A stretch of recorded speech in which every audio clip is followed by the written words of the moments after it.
20 Roman soldiers died in these tunnels, not from swords, not from arrows. They died gasping for air as their lungs turned to acid. The artifacts reveal humanity's first documented chemical weapon attack.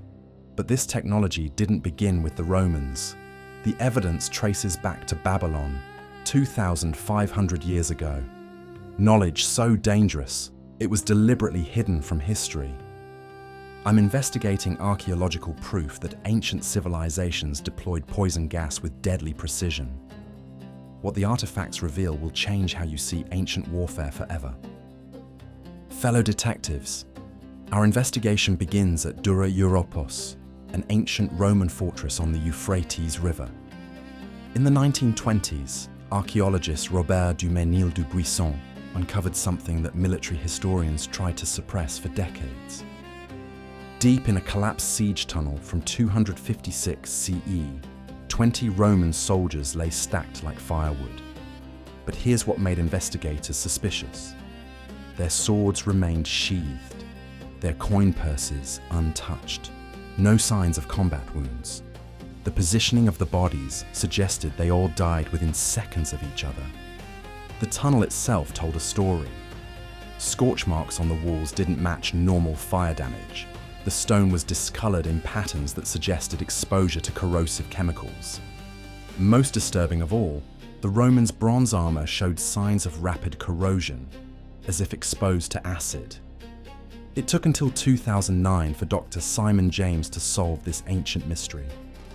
The evidence was hiding in the artifacts themselves. Sulfur crystals scattered throughout the tunnel, not natural to this location. Bitumen residue with burn patterns indicating temperatures far exceeding normal combat fires. The chemical signature matched specific petroleum deposits found only in Persian-controlled territories. When James reconstructed the siege, the truth emerged. The Sasanian Persians had created humanity's first archaeologically proven gas chamber. Here's how it worked. Persian sappers dug beneath the Roman walls.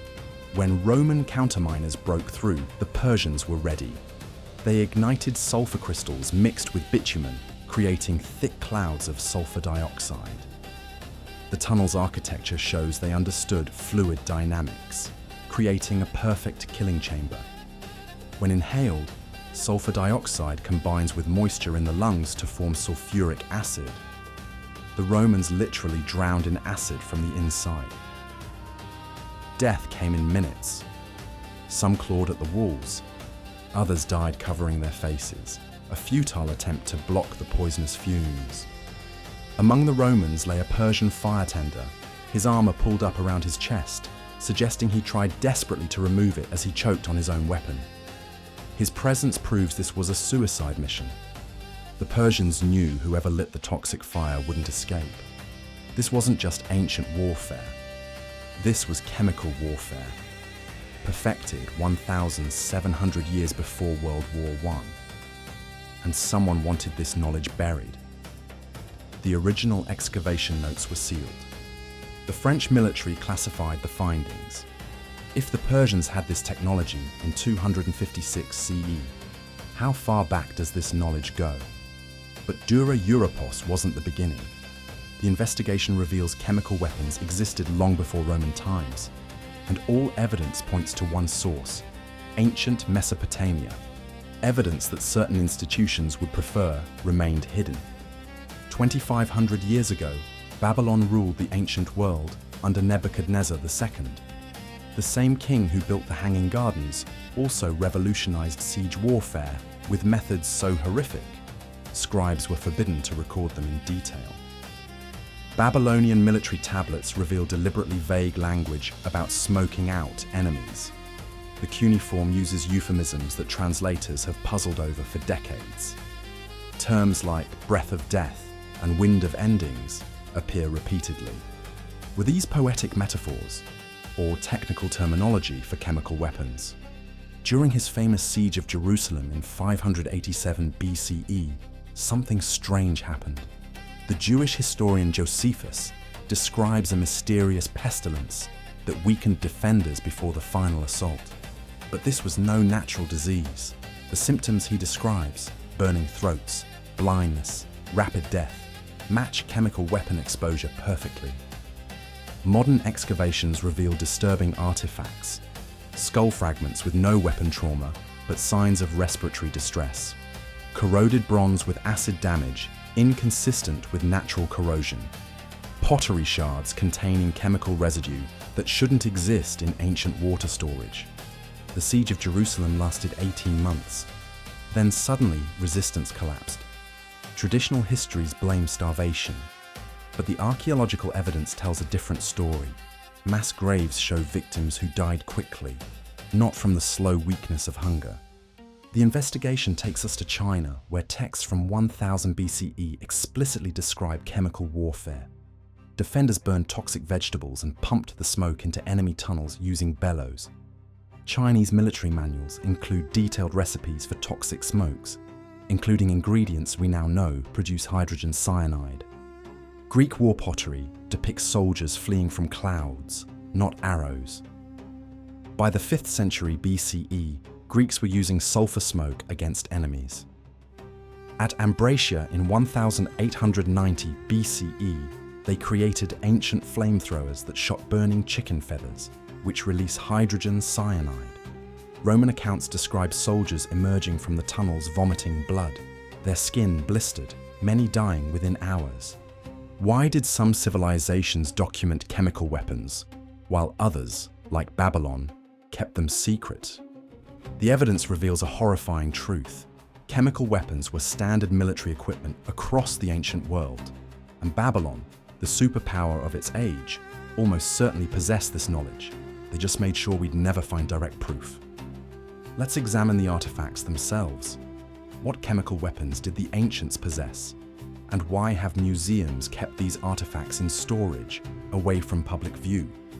Sulfur deposits, abundant in Mesopotamia, create choking sulfur dioxide gas. Museum basements contain hundreds of sulfur samples from ancient military contexts. Most have never been analyzed. The sulfur was purified, ground to specific particle sizes for optimal combustion. Bitumen samples from Babylon, they literally sat on massive tar deposits. Mixed with sulfur, it created persistent toxic clouds. The Babylonians called it Naptu, their secret weapon. Archaeological surveys show Babylon controlled the richest bitumen deposits in the ancient world. Quicklime residue turns to caustic acid on contact with moisture, perfect for blinding enemies or creating chemical burns. When quicklime contacts water, or human eyes, throats, and lungs, it undergoes an exothermic reaction reaching 300 degrees Celsius. Ancient texts describe weapons that burned without flame. Now we know what they meant. The Renaissance genius Leonardo da Vinci claimed to have discovered an ancient formula combining sulfide, arsenic, and verdigris. He refused to publish it, calling it too terrible for Christian souls. One entry in his secret notebooks shows his horror. I have created a smoke that kills in the time it takes to say a paternoster. This knowledge must die with me. The 4th century BCE Indian text Arthashastra contains hundreds of chemical weapon recipes. But it also condemns their use as dishonorable. Even the ancients knew these weapons crossed a line. Yet someone made sure this knowledge survived in secret. Who was preserving this forbidden knowledge through the centuries? And why? Chemical analysis of Mesopotamian storage vessels reveals arsenic compounds, mercury residue, and organic plant toxins, combinations that only make sense as weapons. These vessels were found in military storerooms, not temples or homes. The ancients had created weapons so terrible that they tried to ban them. The laws of Manu forbade poisoned arrows. Roman historians condemned commanders who poisoned wells. Yet the formulas survived, passed down in shadows. 2,500 years before the Geneva Convention, humanity was already debating the ethics of chemical warfare. But some powers chose to develop these weapons in secret, keeping the knowledge hidden in plain sight. Why did Babylon develop these weapons? Geography provides the answer. Unlike Egypt's protective deserts, Mesopotamia's flat plains left cities vulnerable. Babylon faced enemies on all sides: Assyrians to the north, Elamites to the east, Arabs to the south. Conventional defenses weren't enough. Tunnel architecture with ventilation shafts designed to be sealed quickly. When enemies could tunnel under your walls, you needed unconventional defenses. Babylon's solution? Turn those tunnels into death traps. The tunnels beneath Babylon reveal sophisticated engineering designed for chemical warfare from the ground up. Hammurabi's victory stele shows Babylonian innovation in siege warfare. The stele shows symbols that historians have long puzzled over: clouds rising from battlefields, enemies fleeing from invisible threats. Were these metaphors or literal depictions? The evidence shows this forbidden knowledge spread along trade routes. From China to Greece, from Babylon to Rome, the formula for death traveled with merchants and soldiers, but always in whispers, never in writing that ordinary people could read. Was this knowledge deliberately suppressed to prevent mass casualties or to keep it exclusive to ruling elites? Babylonian bellows found in military contexts included non-return valves to prevent backflow of toxic gases. The operators could pump poison smoke without exposing themselves. These connect to ceramic pipes with internal glazing that would resist corrosion from acidic gases. Babylon had industrialized chemical warfare 2,500 years before the modern era. Babylonian engineers could have easily transformed defensive tunnels into toxic chambers. All they needed was sulfur, abundant locally; bitumen, Babylon's trademark resource; bellows, standard military equipment; and knowledge, which texts prove they possessed, but kept secret. A Sasanian military manual fragment found near Dura-Europos references ancient methods and Babylonian techniques. The Sasanian Persians weren't innovating, they were using Babylon's classified playbook. They even used Babylonian terminology. The word Naptu appears in their texts, borrowed directly from Babylonian. The evidence hidden in museum archives reveals chemical warfare wasn't invented in World War I. It was perfected 2,500 years ago and deliberately erased from official history. Fellow detectives, after examining 17 artifacts and following the evidence trail, here's what we can confirm. Chemical weapons killed 20 Romans at Dura-Europos in 256 CE. The evidence is overwhelming. Ancient texts describe toxic weapons from 1000 BCE onward. Multiple civilizations independently developed these weapons. The ancients themselves condemned chemical warfare as dishonorable. This knowledge was deliberately kept secret by those in power. Babylon probably used chemical weapons during major sieges. They had the materials, the knowledge, and the need. Nebuchadnezzar II likely deployed them at Jerusalem. Underground toxic chambers were standard Babylonian defense. Da Vinci found and suppressed ancient formulas. Modern institutions continue to minimize this history. Why does this history remain hidden in museum basements and classified archaeological reports? The bigger truth: our ancestors weren't primitive.